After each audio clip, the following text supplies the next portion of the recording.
اب آپ دیکھیں حضرت عبداللہ ابن مسعود رضی اللہ تعالیٰ عنہ جلیل القدر صحابی، اگر کسی کی چال حضور صلی اللہ علیہ وسلم کے مشابہ تھی تو حضرت عبداللہ ابن مسعود رضی اللہ تعالیٰ عنہ۔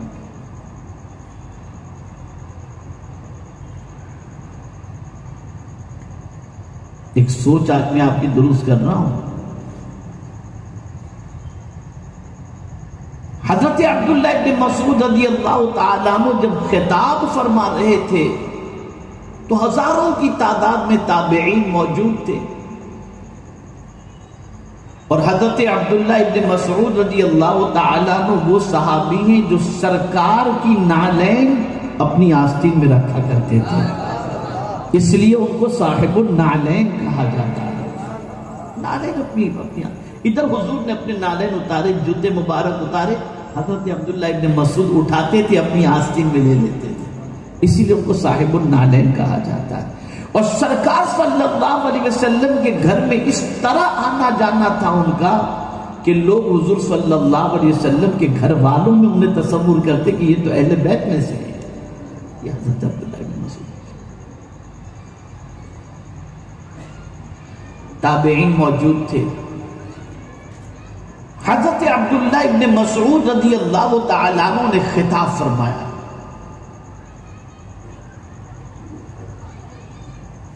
اور خطاب فرماتے ہوئے ارشاد فرماتے ہیں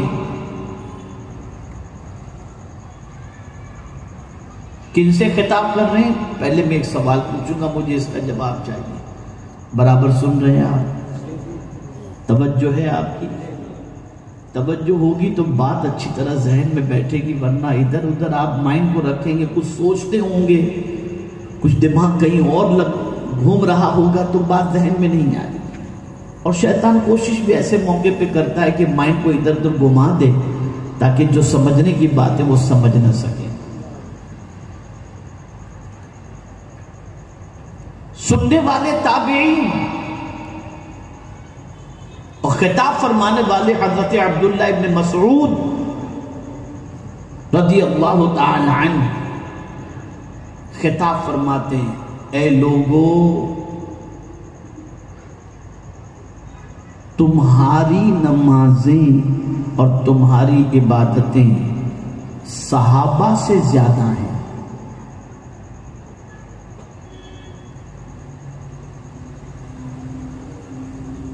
اب تابعین سے ایک صحابی فرما رہے ہیں، تابعین کسے کہتے ہیں؟ جنہوں نے صحابی کو دیکھا وہ تابعی، اور جنہوں نے حضور کو دیکھا وہ صحابی۔ تو تابعین سے حضرت عبداللہ ابن مسعود فرماتے ہیں کہ تمہاری نمازیں صحابہ کی عبادات سے زیادہ ہیں، نمازوں سے زیادہ ہیں۔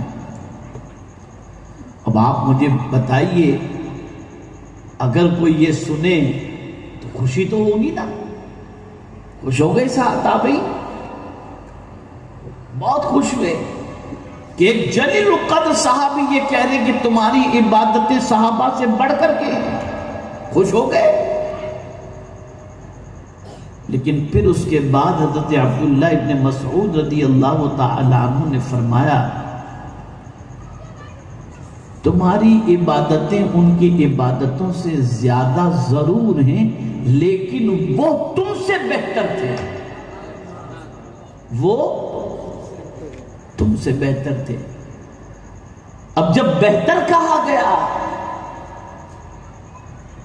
تو بھی سمجھ میں بات آ سکتی ہے، لوگ یہ کہہ سکتے ہیں کہ بہتر کہا گیا، اس سے مراد یہ ہے کہ ہم نے حضور کو نہیں دیکھا، اور صحابی اسے کہتے ہیں جس نے ایمان کی حالت میں حضور کو دیکھا ہو اور ایمان ہی کی حالت میں اس کی موت ہوئی ہو۔ تو صحابہ ہم سے بہتر اس لیے کہ انہوں نے حضور کو دیکھا۔ اگر حضرت عبداللہ ابن مسعود یہ وجہ بتا دیتے تب بھی کوئی مظاہرے کی بات نہیں، انڈرسٹینڈنگ والی بات تھی، سمجھنے والی بات تھی کہ بات بالکل صحیح ہے۔ لیکن چونکہ جواب دے کر کے حضرت عبداللہ ابن مسعود کو قیامت تک کے مسلمانوں کو سمجھانا تھا، جیسے ہی حضرت عبداللہ ابن مسعود رضی اللہ تعالیٰ عنہ نے فرمایا وہ تم سے بہتر تھے، تم سے عبادتیں ان کی کم ضرور تھیں لیکن اس کے باوجود وہ تم سے بہتر تھے۔ پوچھ لیا صاحب تابعین نے لمن، کس وجہ سے؟ ذرا وجہ بھی ہمیں بتا دیجئے، سبب بھی ہمیں بتا دیجئے۔ اب جو جواب دیا ہے اسے آپ سنیں۔ حضرت عبداللہ ابن مسعود رضی اللہ تعالیٰ عنہ فرماتے ہیں کانوا ازہد من الدنیا وارغب من الآخرہ، وہ تم سے بہتر اس لیے تھے کہ وہ دنیا سے بے نیاز تھے اور آخرت کے حریص تھے،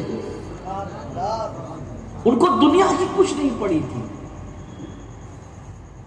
کوئی دنیا کی لالچ ان کو نہیں تھی، کوئی دنیا کا حرص ان کے دل میں نہیں تھا یہ جمع کر لوں، یہ جمع کر لوں، اتنا بنا لوں، اتنا ارب جمع کر لوں، اتنا خرب جمع کر لوں، نہیں۔ تو کیا وہ تجارت نہیں کرتے تھے؟ کرتے تھے، لیکن مال کمانے کی نیت جدا تھی، ہماری نیت جدا ہے۔ وہ مال اس لیے کماتے تھے تاکہ زیادہ سے زیادہ دین کو اور اللہ کی مخلوق کو فائدہ پہنچائے، یہ ان کا مقصد تھا۔ اسی لیے تو قیمتی یعنی بڑی بڑی قیمت لگا کر غلاموں کو آزاد کر کے انہوں نے وہ کیا ہے۔ آپ شاید نہ جانتے ہو، ایک بڑی پتے کی بات بتاؤں، مدینہ منورہ میں بینک اکاؤنٹ ہے ایک، کس کے نام سے؟ ایک صحابی کے نام سے، آج بھی چل رہا ہے بینک کے اندر اس نام کا اکاؤنٹ، حضرت عثمان ابن عفان رضی اللہ تعالیٰ عنہ کے نام سے۔ یہ اکاؤنٹ آج بھی ہے بینک کے اندر، اس میں پیسے آتے ہیں اور خرچ ہوتے ہیں۔ وہ کنواں جو حضرت عثمان غنی رضی اللہ تعالیٰ عنہ نے خرید کر وقف کر دیا تھا، اور وہ جو باغ تھا اس کی کمائی آج بھی حضرت عثمان غنی کے نام کے اکاؤنٹ میں جمع ہوتی ہے، اور آج بھی غریبوں میں اس کا پیسہ تقسیم کیا ہے۔ تو صحابہ کے دل میں دنیا کی محبت نہیں تھی، وہ دنیا کماتے تھے بھی تو ان کی نیت جدا تھی، بس وہ کچھ بھی کرتے تو آخرت کی سوچتے، کچھ بھی کرتے تو آخرت کی فکر کرتے، اٹھتے بیٹھتے بس ایک ہی تصور، جب اللہ کی بارگاہ میں حاضر ہوں گے تو کیا ہوگا، قیامت میں کیا ہوگا، بس یہی فکر رہتی تھی۔ اور ہم اتنا بھول گئے قیامت کو، اتنا بھول گئے، اتنا بھول گئے، اتنا بھول گئے، جیسے مرنا ہی نہیں ہے ہمیں۔ اب یہاں ایک اور پتے کی بات بتا دوں، کون سب سے بڑا متقی ہے، اس کو اگر پہچاننا ہو تو اس کی ایک علامت ہے،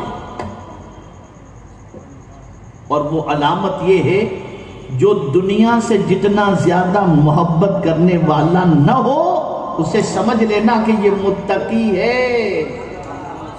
اس لیے کہ حضور صلی اللہ علیہ وسلم فرماتے ہیں کہ اللہ نے جب سے دنیا پیدا کی ہے تب سے ایک بار بھی اس پر نظر کرم نہیں فرمائی،